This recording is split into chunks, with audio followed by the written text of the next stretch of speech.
Todo lo tomamos muy en serio y la vida corre muy deprisa. Por eso te invitamos a hacer una pausa. Platiquemos en 20 monitos. Nuestro anfitrión, Osvaldo Monos. Amigos de Cabecera, qué gusto saludarlos. Bienvenidos a otros 20 monitos aquí desde Cabecera MX. Y hoy tengo el placer enorme de platicar con José Luis Trueba Lara, que es un escritor, y que hoy nos va a tocar charlar de algo que en lo particular a mí me parece muy interesante, porque es un personaje de su libro que nos va a contar el día de hoy, que todo el mundo conocemos, todo el mundo sabemos quién es Miguel Gregorio Antonio Ignacio Hidalgo y Costilla, pero para que mejor nos platiquen de esta historia, le doy la más cordial bienvenida a José Luis, a quien saludo con mucho gusto. Muy buenas tardes. ¿Qué óvole? Qué gusto, ¿cómo estás? Todo muy bien. Muchísimo para platicar. Sí, yo tengo digamos, una anécdota muy particular, porque la primera y única vez que supe qué día era cumpleaños de Miguel Hidalgo y Costilla fue porque mi señor padre me lo platicó y me dijo, ¿sabes cuándo nació Miguel Hidalgo? Le dije, no, nació el mismo día de mi cumpleaños, es decir, un 8 de mayo. Entonces jamás se me olvidó y siempre lo he tenido presente. Y todo el mundo tenemos presente a Miguel Hidalgo como un personaje histórico y bueno. Le preguntaba, maestro José Luis Trueba Lara, ¿quién es el bien llamado o el mal llamado padre de la patria? Y nos lo puede platicar a su estilo. Pues mira, te digo quién es. Para mala suerte de la mayoría, es un ser humano.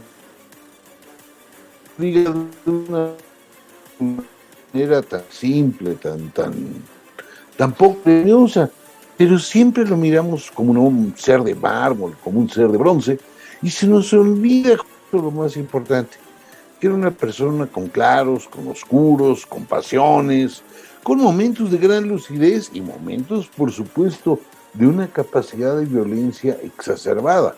Es decir, es un hijo de su tiempo, es un hombre que vive una época de guerra y sobre todo es un caudillo. Muy probablemente el primer gran caudillo de la historia de este país. Y eso marca de a de veras. De entrada, pues es un hombre icónico, ¿no? Yo creo que siempre que nos referimos a él, todo el mundo tenemos una fisonomía cercana o lejana a lo que realmente fue, pero de inmediatamente sabemos, y yo creo que no hay ciudad en México que no tenga una calle que se llame Miguel Hidalgo y Costilla. Ah, no, por supuesto. Y todos tenemos una imagen de él. Y lo curioso de tener una imagen de él es que no conocemos su retrato. Es decir, no sabemos cómo era. Este hombre que todos conocemos con el cabello, la peloncita y el cabello a los lados, este hombre es un retrato de la época de Maximiliano. Los retratos un poquito más viejos, digamos cercanos a la época de la independencia, lo pintaban más bien parecido al señor Burns. Es decir, un hombre medio, como decían en aquella época, cargado de hombros, con las manos puestas como si fuera el Nosferatu y con la nariz muy afilada. Sin embargo, ninguna de estas dos imágenes corresponde plenamente a la realidad. No lo sabemos quién es. Lo que sabemos de cierto es que tenía los ojos verdes, por ejemplo. Lo que sabemos de cierto es que no era tan viejo como lo pensamos. Era más joven que yo, tenía un poquito de un... Es decir, era un hombre entrado en años, pero un viejito. Sabemos que era torero, le gustaban los toros y le practicaba el ruedo. Sabemos que les gustaban las chamacas. Sabemos que era muchas cosas, demasiadas quizás. En una parte del libro que está presentando, que es Hidalgo, la otra historia, que habría que darle una leída, por favor, y si usted es amante de la buena lectura, pues ahí se lo encargamos para que vaya a la editorial Océano y lo encuentre. Cuenta justamente esto, ¿no? Que andaba de torero, pero que aún con todo lo que le gustaba era medio sacatón. Pues mira, eso es parte inventado. Es parte inventada. a todas luces sabemos que era torero, que organizaba las corridas, que le entraba al capote. Pero como la novela está contada por uno de sus enemigos, pues el que habla, pues no tiene que decir que era un torero medio chafa, pues. Igual ocurre, si nada más tú o quien vives con una chamaca, pues esta voz de su enemigo todo el tiempo va a remarcar que, bueno, no era una ni dos, que no había dejado una pa' comadre. Es decir, el chiste de la novela es que tú veas a Hidalgo como lo veían sus enemigos en la época de la guerra. Si esta novela la hubiera contado Calleja, el general realista, hubiera salido absolutamente distinta. Y si la hubiera contado el propio Hidalgo, sería otra. Esta es uno de los muchos hidalgos que existen. Justo por eso el epígrafe de la novela dice, y cito de memoria, no existe el verdadero hidalgo.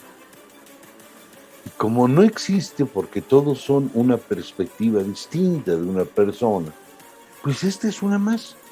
Quizá con una salvedad. Al final de un capítulo yo ya literalmente enseño los chones y digo, pues miren, esto que cuento, si es verdad, esto otro, pues es probable, y este último, pues sí me lo saqué de la manga. Incluso doy ahí a conocer todas las fuentes que consulté y cómo las utilicé y cuáles fuentes contradicen lo que yo sostengo. Es decir, es un libro en ese sentido honesto, aunque el chiste es que la historia queda subordinada a la literatura. Y es muy interesante porque arranca con un momento, la novela arranca con un momento, digamos, trágico, ¿no? O sea, se describe una situación de verdad que la alcanza uno a percibir cuando la está desmenuzando en las primeras estrofas, y entonces entra ese morbo para saber qué es lo que viene más adelante, y luego cómo empieza uno a tropezarse con esos momentos donde incluso se habla de que pues, impostaba la voz, ¿no? Para poder cortejar y para poder hacer cosas, y empieza uno a darle ese matiz al personaje, al histórico, al que nosotros conocemos, y lo empieza uno a moldear. La novela me parece que es como una masa de barro y uno le empieza a dar figura. Exacto. Fíjate, el comienzo de la novela, esto que se cuenta de la toma de la Alhóndiga de Granaditas, es absolutamente real. Y hay momentos en que uno vería esa narración y diría, esto no es posible.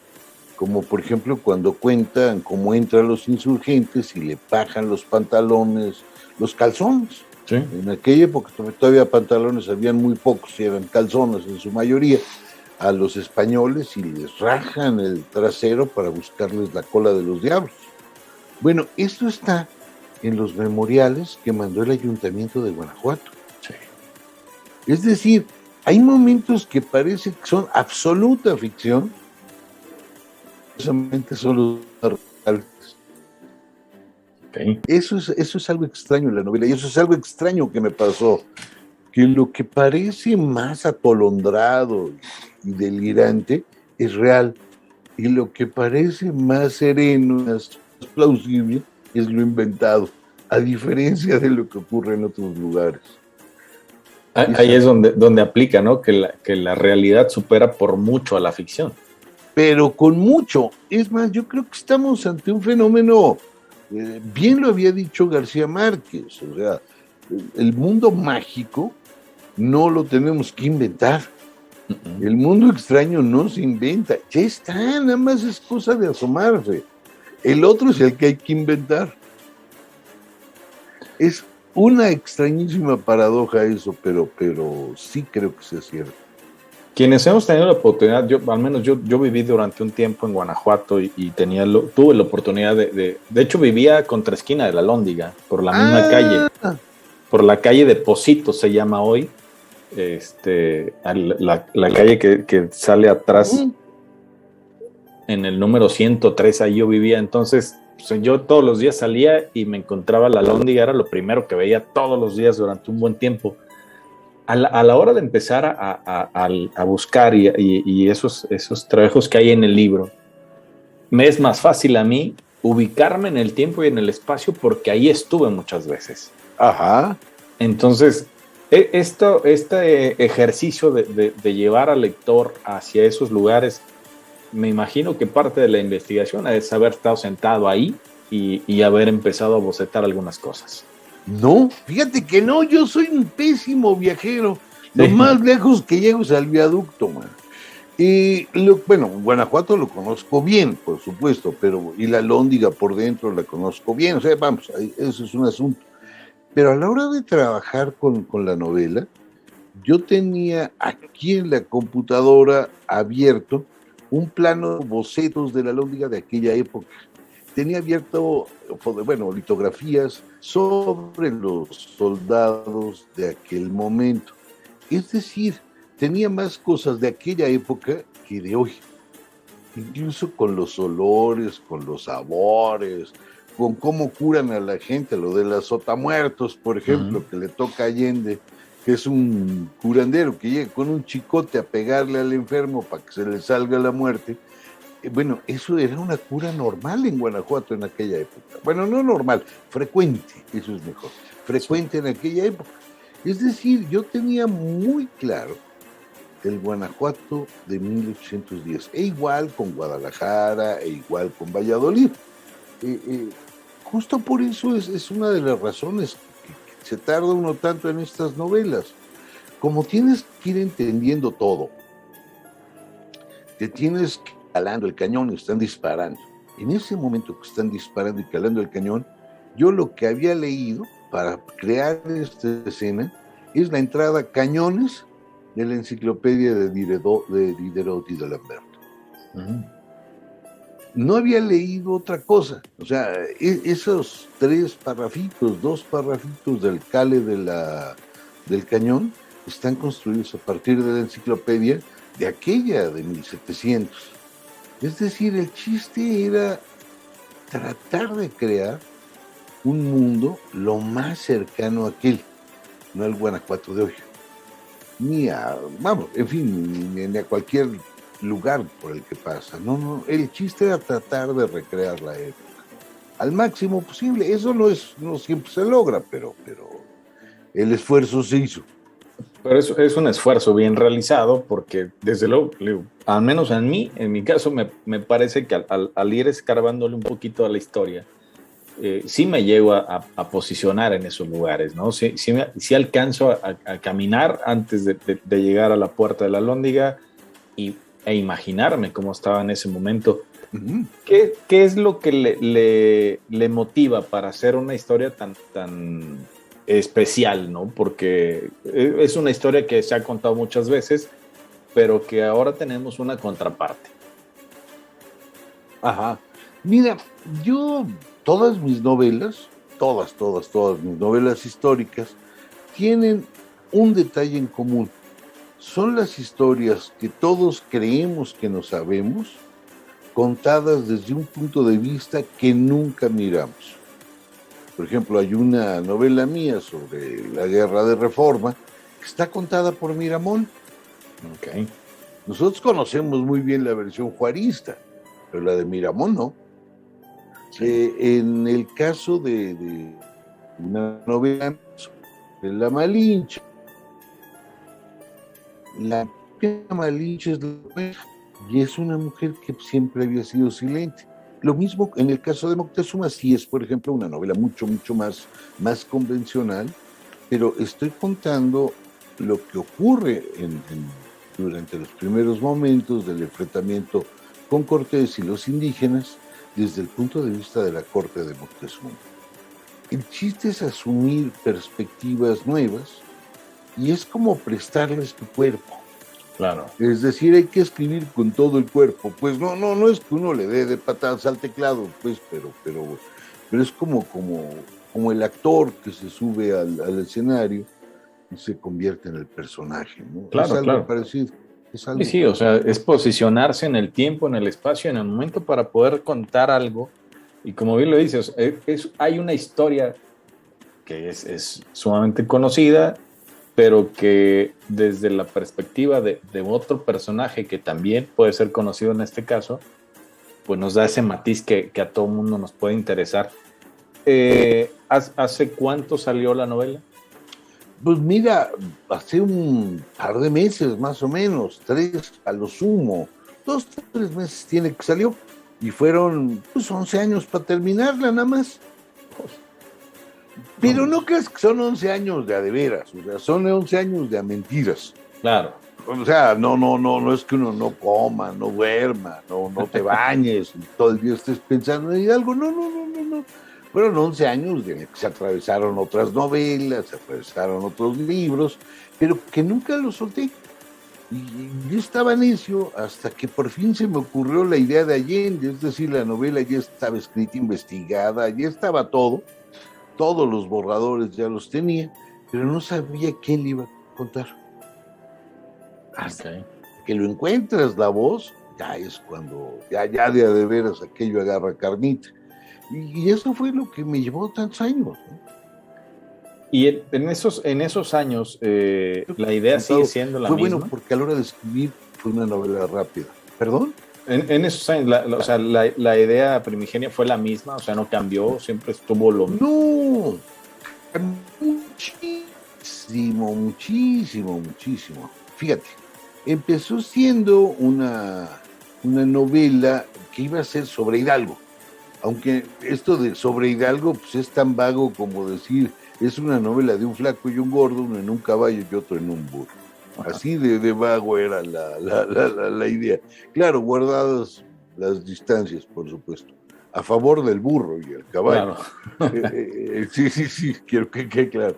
Pero era un argumento muy vago, y lo que me empieza a tardar es en encontrar la perspectiva. Y fíjate que ella se me reveló cuando estaba yo leyendo el proceso que le siguen a Allende antes de fusilarlo. Okay. Y en ese proceso, sabe que por ahí te andan buscando y no te vayas a tachún, y tiene claro el tachún. El asunto está en que en ese documento él se refiere a Hidalgo como el cura bribón. Y empieza a descoserse. Y yo dije, claro, este es el tono de la novela. Y en ese documento, lo que te estoy contando, es un documento largo, pero el tiempo, el número de páginas que le dedican a esto es chiquitito. Y en ese chiquitito me permitió armar ya toda la novela con una velocidad francamente rápida. Hay fragmentos donde se utilizan palabras que quizá para algunos sean un tanto en cuanto desconocidas, ¿no? Pero ese es lo que para mi gusto le da ese sentido de orientación a la época, porque encontramos esas palabras que nos obligan a investigarlas y a decir, ¿qué es esto? O sea, ¿de qué me están hablando? Y eso me parece que es muy enriquecedor dentro de las trampas que hay en la novela. Decidí que en toda la novela todos los insultos iban a ser escritos como en aquella época. Es decir, por ahí hay un par que todavía usamos, pero se insultan de la página 1 a la última. Y no hay ningún insulto que reconozcamos, bueno, casi ninguno. Eso me daba chance de darle una pátina, solo una pátina, sí. Al lenguaje, con un toquecito, como una pizquita del lenguaje de aquella época. No está escrita en español del siglo XIX, no, es un español del siglo XXI que tiene una pátina chiquitita, que lo hizo como parecer viejito, aunque es profundamente nuevo. Eso está mucho en los insultos, sobre todo. Está también, la palabra pobre se usa muy poco, aunque salen muchísimos pobres. Sí, claro. Sí, y además la descripción, ¿no? de los momentos donde pues estaban, por ejemplo, cuando habla de esas lumbradas donde se juntaban las mujeres y donde se despiojaban incluso, y que, o sea, alcanzas a sentir y dices, ay, bueno, nosotros no Bueno, andamos batallando, no, nosotros no. pero los de aquella época sí les batallaron. Sí, y es incluso es la descripción de la pobreza con sus piojos, con un hambre de generaciones, con una pobreza atroz. Creo que eso sale mucho en la novela, y eso es uno de los ingredientes que explican el éxito de Hidalgo. Sí. Él tiene un gran conecte, un gran jalón con este tipo de personas. Y logra llevarlo, y que se dice rápido, pero son un chorrísimo. Y 200,000 dispuestos a matarse por ti, hombre, son muchos más. Sí, era un líder nato y obviamente era una persona que tenía una palabra, que tenía un convencimiento bárbaro y que hacía pues justamente esa labor de ser, además de ser subversivo, tenía la habilidad de poder guiar a mucha gente. Obviamente al tiempo nos damos cuenta que ese romanticismo de decir un cura y que lo tengamos que trasladar a los curas de esta época, pues son contrastantes, ¿no? No son lo mismo, no es igual. De entrada porque él sí tenía esposa, ¿no? O esposas, o novias, o no sé cuántas cosas tuvo, pero, Sí. pero lo vuelve más humano, ¿no? Cuando nos enteramos de esa situación. Exacto, ese es el chiste. O sea, mi mayor pretensión es lograr que el cura Hidalgo parezca un ser humano. A medida que sea un ser humano, creo que nos resulta muy claro. Mira, yo te lo voy a confesar, y a lo mejor a ti y a la gente que nos ve y nos oye, les pasa lo mismo. Cuando nos platican del cura Hidalgo, nunca nos queda claro por qué se levantó en armas. Parece que un día, allá en septiembre, empezó una epidemia durísima de patriotismo, y a él le pegó, pero con saña, la epidemia, y fíjatelas, de pronto a todo el mundo les da el ataque. Yo dije, bueno, yo estoy así sentado y de repente me da unas ansias irrefrenables de ir a matar gachupines. Les juro que nunca me ha pasado nada así. Me despierto y mi mayor ansia es seguir dormido, o tomarme un cafecito, o no sé, qué sé yo, cosas así. Pero esta epidemia que nos cuentan en los libros de texto de patriotismo, creo que no la hubo. Fíjate, si tú revisas los expedientes de la gente que se por su delito de sedición, todos ellos te dicen, yo me fui por hambre, por ansias de venganza, por el saqueo, por lo que pagaba el señor cura. Hay muchísimas razones para correr una aventura con los amigos, pero ninguno de ellos dice yo me fui por patriotismo. Sí. Eso es lo sorprendente. Ninguno. Por lo menos de los expedientes que se conservan. Ahora, a lo mejor el que se perdió es el que decía que sí se fue por patriotismo, pero ninguno dice eso. Y en el libro podremos encontrar un poquito de ese inicio. Sí, por supuesto. Es un libro donde no hay patriotismo, donde hay una gran revuelta, una gran rebelión, donde cada quien está ahí por distintas razones, que le permita a los criollos manejar la Nueva España. Otros están ahí para cobrar venganza, como el caso del torero, eso es un ser que quiere matar a todo el mundo. Hay otros que están por hambre y dicen, oye, es que aquí podemos saquear y vamos a comer 2 veces al día por primera vez. Hay otros que están ahí porque les pagan. Es decir, hay muchísimas razones por las cuales están ahí. E Hidalgo, hay un momento en que ya no sabe ni por qué está ahí. Hay un diálogo que él tiene en Valladolid con uno de sus amigos, pocos que le quedan ahí, donde él le pregunta al amigo, bueno, ¿y tú qué haces aquí? O sea, ¿qué traes en la cabeza?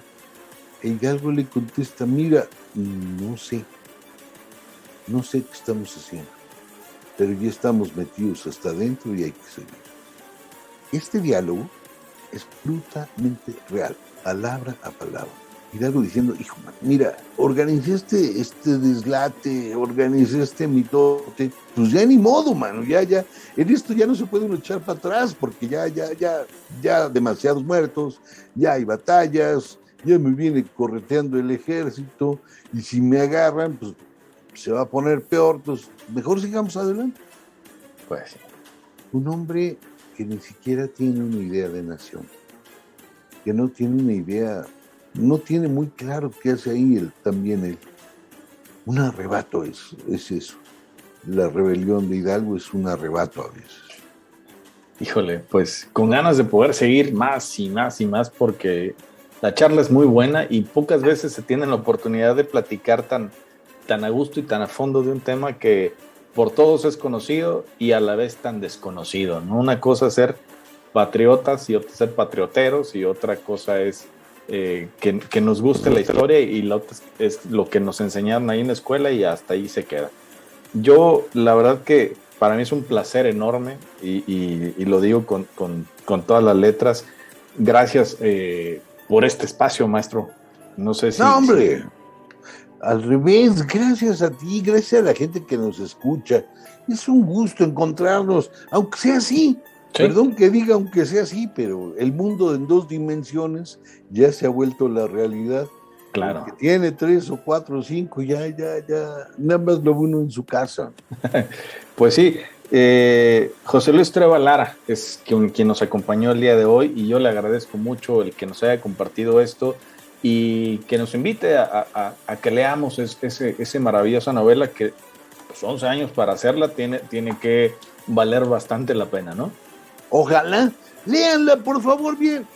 Supóngase que no les va a gustar, no importa, mientras la lean se la van a pasar bien con todas las de la ley. Balazos, secuestros, degüellos, hay de todo esto. Lean. Si no les gusta, se vale que la critiquen. Y si les gusta, por supuesto que la recomienden. Claro, ese es lo principal. Pues muchas gracias, maestro José Luis. Yo le agradezco mucho el favor de habernos abierto este día su agenda para platicar. Y a usted que nos vio y que nos escuchó, le agradezco mucho también que nos haya acompañado, y lo esperamos próximamente aquí en otra entrevista en 20 Monitos. Muchas gracias. Gracias. Hasta pronto.